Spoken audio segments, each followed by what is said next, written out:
ជំរាបសួរបងប្អូនម្នាក់ស្ដាប់ស្វាគមន៍សាជាថ្មីមកកាន់ Channel Book Brief ថ្ងៃនេះខ្ញុំនឹងលើកយកអត្ថបទមួយដែលនិយាយអំពីរបៀបយកឈ្នះការភ័យខ្លាចនិងរបៀបគ្រប់គ្រងជីវិតរបស់អ្នកឡើងវិញតើអ្នកធ្លាប់ចង់បានអ្វីមួយខ្លាំងប៉ុន្តែការភ័យខ្លាចបានបញ្ចុះបញ្ចូលអ្នកមិនឲ្យសាកល្បងដែរទេប្រហែលជាអ្នកធ្លាប់ចង់ចាប់ផ្ដើមអាជីវកម្មមួយប៉ុន្តែគំនិតភ័យខ្លាចខាត់បង់លុយកាក់បានខាត់អ្នកប្រហែលជាអ្នកធ្លាប់ស្រមៃចង់បដូរអាជីពការងារប៉ុន្តែអ្នកបារម្ភពីអ្វីដែលអ្នកដទៃនឹងគិតចំពោះរូបអ្នកប្រហែលជាអ្នកធ្លាប់ចង់ប្រាប់នរណាម្នាក់អំពីអារម្មណ៍ពិតរបស់អ្នកឬចង់ធ្វើដំណើរទៅកាន់កន្លែងថ្មីឬក៏ដេញតាមក្តីស្រមៃរបស់អ្នកប៉ុន្តែរាល់ពេលដែលអ្នកខិតទៅចិត្តវាការភ័យខ្លាចតែងតែខ្សឹបប្រាប់អ្នកវិញថាចុះតើមានអ្វីកើតឡើងប្រសិនបើខ្ញុំបរាជ័យប្រសិនបើអ្នកធ្លាប់មានអារម្មណ៍បែបនេះអ្នកមិនមែននៅតែម្នាក់ឯងទេការភ័យខ្លាចគឺជាអារម្មណ៍ដ៏មានឥទ្ធិពលបំផុតមួយដែលមនុស្សគ្រប់រូបជួបប្រទះវាបានការពារពួកយើងអស់រាប់ពាន់ឆ្នាំមកហើយវាព្រមានយើងអំពីគ្រោះថ្នាក់ធ្វើឲ្យយើងមានការប្រុងប្រយ័ត្ននិងជួយឲ្យយើងរស់រានមានជីវិតប៉ុន្តែនៅក្នុងពិភពលោកបច្ចុប្បន្នការភ័យខ្លាចជារឿយៗការពារយើងពីអ្វីដែលមិនមែនជាគ្រោះថ្នាក់ពិតប្រាកដនោះទេជំនួសឲ្យការពារជីវិតរបស់យើងវាបែរជាការពារតំបន់សុវត្ថិភាព comfort zone របស់យើងទៅវិញវាបញ្ចុះបញ្ចូលឲ្យយើងនៅត្រឹងមួយកន្លែងទោះបីជាការនៅដដែលនោះត្រូវលះបង់ដោយជីវិតដែលយើងប្រាថ្នាចង់បានពិតប្រាកដក៏ដោយរឿងដ៏គួរឲ្យសោកស្ដាយមិនមែនដោយសារតែយើងជួបប្រទះការភ័យខ្លាចនោះទេរឿងដ៏គួរឲ្យសោកស្ដាយគឺនៅពេលដែលការភ័យខ្លាចបានខ្លាចគឺជាអ្នកនិពន្ធជីវិតរបស់យើងដោយស្ងាត់យើងចាប់ផ្ដើមធ្វើការសម្រេចចិត្តមិនមែនផ្អែកលើក្តីស្រមៃគុណតម្លៃឬគោលបំណងរបស់យើងនោះទេប៉ុន្តែផ្អែកទៅលើអ្វីដែលយើងភ័យខ្លាចតិចតួចបំផុតច្រើនឆ្នាំកន្លងផុតទៅឱកាសនានាក៏បានបាត់បង់ទៅតាមនោះដែរហើយថ្ងៃមួយដែលយើងក៏ឆ្ងល់ថាហេតុអ្វីបានជាជីវិតយើងមើលទៅតូចចង្អៀតជាងអ្វីដែលយើងធ្លាប់ស្រមៃតែនេះជាដំណឹងល្អការភ័យខ្លាចមិនចាំបាច់រលាយបាត់អស់ទេដើម្បីឲ្យអាចបោះជំហានទៅមុខបានអ្នកមិនចាំបាច់ធ្វើឲ្យការភ័យខ្លាចបាត់អស់នោះទេតាមពិតទៅមនុស្សដែលមានភាពក្លាហានបំផុតនៅលើពិភពលោកក៏នៅតែស្គាល់ពាក្យភ័យខ្លាចដែរភាពខុសគ្នានោះគឺពួកគេបដិសេធមិនបណ្ដោយឲ្យការភ័យខ្លាចមកធ្វើការសម្រេចចិត្តជំនួសពួកគេឡើយថ្ងៃនេះយើងនឹងមកស្វែងយល់អំពីភាពភ័យខ្លាចហេតុអ្វីបានជាវាមានឥទ្ធិពលមកលើពួកយើងខ្លាំងម្ល៉េះហើយអ្វីដែលសំខាន់បំផុតនោះគឺរបៀបដែលការបោះជំហានទៅមុខឲ្យកើតឡើងបានទោះបីជាការភ័យខ្លាចកំពុងឈរនៅក្បែរអ្នកក៏ដោយដូច្នេះចូលយើងចាប់ផ្ដើមទាំងអស់គ្នារឿងដំបូងដែលយើងត្រូវយល់គឺការភ័យខ្លាចមិនមែនជាសត្រូវរបស់អ្នកទេមនុស្សជាច្រើនចំណាយពេលរាប់ឆ្នាំដើម្បីព្យាយាមកម្ចាត់ភាពភ័យខ្លាចឲ្យអស់ពីជីវិតប៉ុន្តែវាមិនអាចទៅរួចទេហើយក៏មិនមែនជារឿងចាំបាច់ដែរចូលសាកស្រមៃមើលថាអ្នកកំពុងដើរកម្សាន្តនៅក្នុងព្រៃហើយស្រាប់តែឮសំឡេងសត្វពស់នៅក្បែរនោះការភ័យខ្លាចនឹងធ្វើឲ្យបេះដូងរបស់អ្នកលោតញាប់ភ្លាមធ្វើឲ្យវិញ្ញាណរបស់អ្នកមានការប្រុងប្រយ័ត្ននិងរៀបចំរាងកាយរបស់អ្នកឲ្យឆ្លើយតបនៅក្នុងខណៈពេលនោះការភ័យខ្លាចកំពុងធ្វើការងាររបស់វាចំគោលដៅដែលវាត្រូវបានបង្កើតឡើងប៉ុន្តែបញ្ហាចាប់ផ្ដើមនៅពេលដែលខួរក្បាលរបស់អ្នកឆ្លើយតបទៅនឹងការឡើងធ្វើបទបង្ហាញឬការដាក់ពាក្យធ្វើការងារថ្មីហាក់ដូចជាអ្នកកំពុងតែប្រឈមមុខនឹងសត្វសាហាវដ៏គ្រោះថ្នាក់អញ្ចឹងរាងកាយរបស់អ្នកមិនអាចបែងចែកដឹងជានិច្ចរវាងគ្រោះថ្នាក់ខាងរូបកាយនិងភាពមិនច្បាស់លាស់ខាងអារម្មណ៍នោះទេនោះហើយជាមូលហេតុដែលបាតដៃរបស់អ្នកចេញញើសមុនពេលសម្ភាសបេះដូងលោតញាប់ជាងមុនពេលនិយាយជាសាធារណៈឬក៏ចុកណែនក្នុងពោះមុនពេលធ្វើការសម្រេចចិត្តដ៏សំខាន់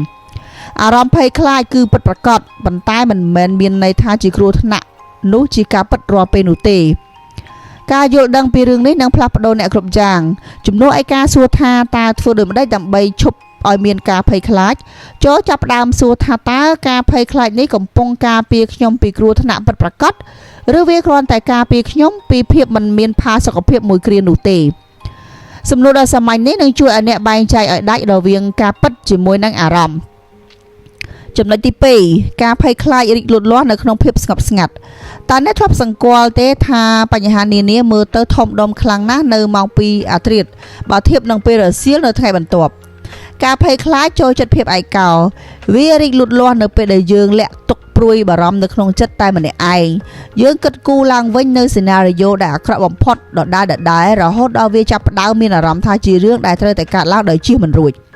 ប៉ុន្តែនៅខណៈពេលដែលយើងសរសេរការភ័យខ្លាចនោះចុះលើក្រដាសឬនិយាយវាចេញមកក្រៅរឿងដ៏គួរឲ្យចាប់អារម្មណ៍មួយនឹងកើតឡើងពួកវាបានច្រើនតែបាត់បង់អំណាចរបស់ខ្លួនស្ទើរតែទាំងស្រុង ឧបមាថាអ្នកខ្លាចការចាប់ផ្ដើមអាជីវកម្មផ្ទាល់ខ្លួនចិត្តរបស់អ្នកប្រហែលជាប្រាប់អ្នកថាអ្នកនឹងបាត់បង់គ្រប់យ៉ាងចូលសរសេរការភ័យខ្លាចនោះនៅលើក្រដាសរួចសួរខ្លួនឯងថាតើពាក្យថាគ្រប់យ៉ាងមានន័យចំថាយ៉ាងដូចម្ដេចតើអ្នកពិតជាបាត់បង់គ្រប់យ៉ាងមែនដែរឬទេឬមួយក៏អ្នកគ្រាន់តែខាត់បង់លុយកាក់ខ្លះរៀនបានមេរៀនដ៏មានតម្លៃនិងមានឱកាសសាកល្បងម្ដងទៀតការភ័យខ្លាចច្រើនតែនិយាយបំផ្លាស់ហួសហេតុចំណែកឯតថាភាពពិតគឺតែងតែមានតុល្យភាពជាងនេះវិធីដ៏សាមញ្ញបំផុតមួយដើម្បីធ្វើឲ្យការភ័យខ្លាចទន់ខ្សោយគឺការនាំវាចេញមកក្រៅពន្លឺដើម្បីឲ្យអ្នកអាចពិនិត្យមើលវាដោយភាពស្មោះត្រង់ចំណុចទី3ការស្រមៃអាចក្លាយជាមិត្តល្អបំផុតឬក៏ជាសត្រូវដ៏អាក្រក់បំផុតរបស់អ្នកភាពភ័យខ្លាចត្រូវបានចាក់ប្រេងដោយការមានក្តីស្រមៃមុនពេលមានការសន្ទនាដ៏ពិបាកអ្នកស្រមៃអំពីការបដិសេធមុនពេលចាប់ផ្ដើមគម្រោងមួយអ្នកស្រមៃពីការបរាជ័យមុនពេលសុំណាត់ជួបនរណាម្នាក់អ្នកស្រមៃពីភាពអៀនខ្មាស់ខួរក្បាលរបស់យើងបង្កើតរឿងរ៉ាវអំពីអ្វីដែលអាចនឹងកើតឡើងបានដោយធម្មជាតិប៉ុន្តែបញ្ហាប្រឈមគឺថាការភ័យខ្លាចច្រើនតែសរសេររឿងតែមួយគត់គឺរឿងដែលអាក្រក់បំផុតដែលអាចទៅរួចប៉ុន្តែនេះគឺជារឿងដ៏អស្ចារ្យអនាគតមិនទាន់កើតឡើងនៅឡើយទេប្រសិនបើការស្រមៃរបស់អ្នកមានឥទ្ធិពលល្មមនឹងបង្កើតលទ្ធផលដ៏គួរឲ្យខ្លាចបានវាក៏មានឥទ្ធិពលល្មមនឹងស្រមៃពីលទ្ធផលវិជ្ជមានបានដូចគ្នាចុះបើការសម្ភាសន៍នោះទៅដោយរលូនចុះបើមនុស្សគ្រប់គ្នាពិតជាចូលចិត្តគំនិតរបស់អ្នកចុះបើអាជីវកម្មរបស់អ្នកជោគជ័យចុះបើការប៉ុនប៉ងលើកដំបូងមិនល្អឥតខ្ចោះប៉ុន្តែវាបង្រៀនអ្នកឲ្យដឹងច្បាស់ពីអ្វីដែលអ្នកត្រូវធ្វើគោលដៅមិនមែនជាការមើលពិភពលោកក្នុងភាពងងឹតងងល់ទាំងអស់នោះទេវាគឺជាការគិតប្រកបដោយតុល្យភាពចូលក៏បណ្ដោយឲ្យការភ័យខ្លាចខ្លាចទៅជាអ្នកនិពន្ធរឿងតែម្នាក់គត់នៅក្នុងចិត្តរបស់អ្នកចូលគិតអំពីផលវិជ្ជមានដែលអាចកើតឡើងផងមិនមែនតែផលអវិជ្ជមានឬក៏សេណារីយ៉ូដ៏អាក្រក់បំផុតនោះទេចំណុចទី4សកម្មភាពធ្វើឲ្យការភ័យខ្លាចរួមតូចចូលគិតអំពីការជិះកង់ជាលើកដំបូងមុនពេលអ្នកចាប់ផ្ដើមវាហាក់ដូចជាគួរឲ្យខ្លាចណាស់ប៉ុន្តែបន្ទាប់ពីបានហាត់រាប់សិបដងអ្វីដែលអ្នកធ្លាប់មានអារម្មណ៍ថាมันអាចទៅរួចក៏คล้ายទៅជាការជិះដោយស្វ័យប្រវត្តិកង់វាមិនបានប្រែជាងាយស្រួលជិះជាងមុននោះទេគឺខ្លួនអ្នកទេដែលប្រែជាមានសមត្ថភាពជាងមុនការភ័យខ្លាចជារឿយៗមើលទៅធំធេងពីព្រោះយើងកំពុងឈរស្ងៀមមើលវាពីចម្ងាយនៅពេលដែលអ្នកចាប់ផ្ដើមធ្វើចលនាឆ្ពោះទៅរកវាចាប់ផ្ដើមធ្វើសកម្មភាពយើងនឹងរកឃើញថាវាមិនបានបំភ័យយើងខ្លាំងដោយអ្វីដែលយើងធ្លាប់ស្រមៃនោះទេរាល់ការទូរស័ព្ទដ៏ពិបាករាល់បទបង្ហាញរាល់ការសម្ភាសរាល់ជំហានដំបូងនីមួយៗសុទ្ធតែបង្រៀនខួរក្បាលរបស់អ្នកនៅរឿងដ៏មានតម្លៃមួយនោះគឺថាខ្ញុំអាចដោះស្រាយវាបានច្រើនជាងអ្វីដែលខ្ញុំបានគិតទំនុកចិត្តមិនបានលុបបំបាត់ការភ័យខ្លាចនោះឡើយប៉ុន្តែសកម្មភាពបង្រៀនខួរក្បាលរបស់អ្នកថាការភ័យខ្លាចមិនមែនត្រឹមត្រូវគ្រប់ពេលវេលានោះទេចំណុចទី5ឈប់ទាមទារភាពច្បាស់លាស់ដាច់ខាតមនុស្សជាច្រើនពន្យាពេលក្តីស្រមៃរបស់ពួកគេពីព្រោះពួកគេចង់បានការធានាពួកគេចង់ដឹងថាពួកគេនឹងជោគជ័យមុនពេលពួកគេចាប់ផ្ដើមពួកគេចង់បានការធានាថាពួកគេនឹងមិនបរាជ័យជាអកុសលជីវិតមិនដំណើរការបែបនោះទេគ្មានសហគ្រិនណាម្នាក់ដឹងច្បាស់ថាអាជីវកម្មរបស់ពួកគេនឹងទៅជាយ៉ាងណានោះទេគ្មានអត្តពលិកណាម្នាក់ដឹងថាពួកគេនឹងឈ្នះនោះទេគ្មានឪពុកម្ដាយណាម្នាក់ដឹងថាគ្រប់ការសម្រេចចិត្តនឹងល្អឥតខ្ចោះនោះទេហើយគ្មានអ្នកនិពន្ធណាម្នាក់ដឹងថាអ្នកអាននឹងស្រឡាញ់សៀវភៅរបស់ពួកគេឡើយជីវិតតែងតែមានភាពមិនច្បាស់លាស់ការរងចាំភាពច្បាស់លាស់មានន័យថារងចាំរហូតអស់មួយជីវិតមនុស្សដែលសម្រេចបាននៅរឿងរ៉ាវដ៏អស្ចារ្យមិនមែនដោយសារពួកគេមានភាពច្បាស់លាស់ជាងអ្នកដទៃនោះទេពួកគេគ្រាន់តែរៀនរស់ជាមួយវាដោយភាពស៊ាំតែប៉ុណ្ណោះចំណុចទី6ធ្វើឲ្យការភ័យខ្លាចតូចជាងមុនដោយធ្វើឲ្យជំហានបន្ទាប់តូចជាងមុនជារឿយៗក្តីស្រមៃរបស់យើងមើលទៅធំធេងពេករហូតដល់បង្កើតជាការគំរាមកំហែងដល់ចិត្តគំនិតចូលសាក់ស្រមៃមើលថាអ្នកកំពុងឈរនៅបាតភ្នំមួយប្រសិនបើគំនិតរបស់អ្នកផ្ដោតតែទៅលើការដល់កំពូលភ្នំអ្នកប្រហែលជាមានអារម្មណ៍ថាថប់បារម្ភនិងអស់សង្ឃឹមប៉ុន្តែអ្នកឡើងភ្នំមិនមែនលោតតែមួយជំហានដល់កំពូលភ្នំនោះទេពួកគេផ្ដោតលើជំហាន 2-3 បន្ទាប់ទៀតនៅក្នុងជីវិតពិតក៏ដូចគ្នាដែរកុំទាន់គិតដល់ការនិយាយភាសាបរទេសមួយឲ្យស្ទាត់ជំនាញភ្លាមចូលរៀនវាឲ្យបាន15នាទីនៅថ្ងៃនេះកុំទាន់គិតដល់ការសរសេរសៀវភៅឲ្យបានមួយក្បាលទាំងមូលចូលសរសេរឲ្យបានមួយទំព័រកុំទាន់គិតដល់ការរត់ម៉ារ៉ាតុងចូលដើរជុំវិញភូមិរបស់អ្នកជាមុនសិន ការភ័យខ្លាចច្រើនតែរលាយបាត់ទៅវិញនៅពេលដែលយើងឈប់ព្យាយាមដោះស្រាយអនាគតទាំងមូលរបស់យើងនៅក្នុងពេលរសៀលតែមួយប៉ុន្តែចាប់ផ្ដើមដោយជំហានតូចៗបន្តបន្ទាប់ចំណុចទី7ផ្ដល់និយមន័យថ្មីដល់ការបរាជ័យមនុស្សជាច្រើនខ្លាចការបរាជ័យពីព្រោះពួកគេជឿថាការបរាជ័យកំណត់ពីអត្តសញ្ញាណនិងតម្លៃនៃខ្លួនពួកគេប៉ុន្តែការបរាជ័យមិនមែនជាអត្តសញ្ញាណនោះទេវាគ្រាន់តែជាព្រឹត្តិការណ៍មួយប៉ុណ្ណោះលោក Thomas Edison បានសាកល្បងសម្ភារៈរាប់ពាន់មុខមុនពេលបង្កើតបានជាអំពូលភ្លើងដែលអាចប្រើប្រាស់បានជាផ្លូវការចូលសាកស្រមៃមើលថាបើគាត់ឈប់តាំងពីការប៉ុនប៉ងពី3លើកដំបូងដោយសារតែគាត់សន្និដ្ឋានថាខ្លួនឯងគ្មានទេពកោសល្យតើនឹងទៅជាយ៉ាងណាប្រហែលជាបងប្អូនមិនមានអំពូលភ្លើងសម្រាប់ប្រើប្រាស់នៅក្នុងពេលបច្ចុប្បន្ននេះទេមនុស្សជោគជ័យគ្រប់រូបសុទ្ធតែមានបណ្ដុំនៃការបរាជ័យជាច្រើនដែលមនុស្សភាគច្រើនមិនដែលបានឃើញការបរាជ័យទាំងនោះមិនមែនជាភស្តុតាងឲ្យយើងបោះបង់នោះទេពួកវាគឺជាមេរៀនដែលធ្វើឲ្យយើងមានភាពជោគជ័យទៅថ្ងៃអនាគតដើម្បីឲ្យវាអាចកើតឡើងបានពិតប្រាកដនៅពេលដែលអ្នកឈប់មើលឃើញការបរាជ័យជាចំណុចផ្ទុយគ្នានៃភាពជោគជ័យហើយចាប់ផ្ដើមមើលឃើញថាវាជាផ្នែកមួយនៃភាពជោគជ័យការភ័យខ្លាចនឹងចាប់ផ្ដើមបាត់បង់ឥទ្ធិពលរបស់វាចំណុចទី8ចងចាំថាភាពក្លាហានជារឿយៗមានភាពស្ងប់ស្ងាត់ភាពយន្តច្រើនតែបង្ហាញភាពក្លាហានជាសកម្មភាពដ៏អស្ចារ្យនិងជាវីរភាពប៉ុន្តែនៅក្នុងជីវិតពិតភាពក្លាហានច្រើនតែមើលទៅតូចតាចជាងនេះវាគឺជាការក្រោកពីគេងបន្ទាប់ពីឆ្លងកាត់រដូវកាលដ៏លំបាកវាគឺជាការសុំទោសនៅពេលដែលអ្នកបានធ្វើខុសវាគឺជាការសុំជំនួយពីអ្នកដទៃវាគឺជាការចាប់ផ្ដើមឡើងវិញបន្ទាប់ពីជួបការខកបំណងវាគឺជាការនិយាយថាខ្ញុំមិនដឹងទេប៉ុន្តែខ្ញុំត្រៀមខ្លួនរួចរាល់ក្នុងការរៀនសូត្រគណៈពេលដែលរឿងរ៉ាវទាំងនេះកម្រនឹងបានកើតឡើងលើទំព័រកាសែតឬក៏ព័ត៌មានល្បីៗប៉ុន្តែពួកវាបានកសាងជីវិតដ៏អស្ចារ្យកុំមើលស្រាលភាពក្លាហានដ៏ស្ងប់ស្ងាត់នៃការបង្ហាញខ្លួននិងធ្វើសកម្មភាពយ៉ាងខ្ជាប់ខ្ជួនឲ្យសោះមេរៀនទី9ឈប់បារម្ភខ្លាំងពេកពីមតិរបស់អ្នកដទៃការភ័យខ្លាចរបស់យើងភាគច្រើនមានទំនាក់ទំនងជាមួយនឹងការវិតម្លៃនិងការកាត់សេចក្តីពីអ្នកដទៃ